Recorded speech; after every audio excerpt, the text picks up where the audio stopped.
Hello everyone, welcome to my YouTube channel. In this very short video, I'm gonna show you how you can make the quality of your video sound cinematic. Your voice will sound very good with just few steps, and it's super simple in Premiere Pro.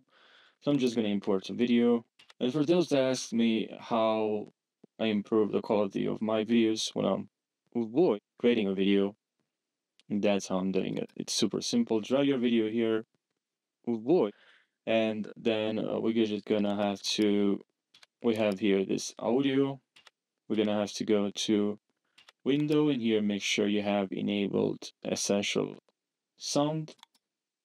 Okay, here we have now essential sound here. Now just select your audio and then click on auto tag. All right, now you just wait a couple of seconds, depends on your machine, and then here you're gonna have to select enhance. Makes, as you can see here, makes voice recordings sound like they were recording in a professional studio, removing all the background noise and echo.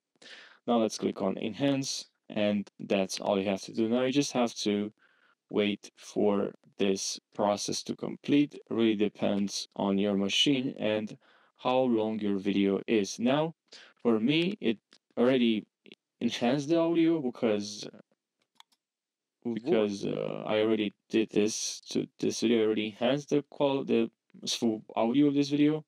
But yeah, that's all you have to do. I hope you found this helpful. Thanks for watching and take care.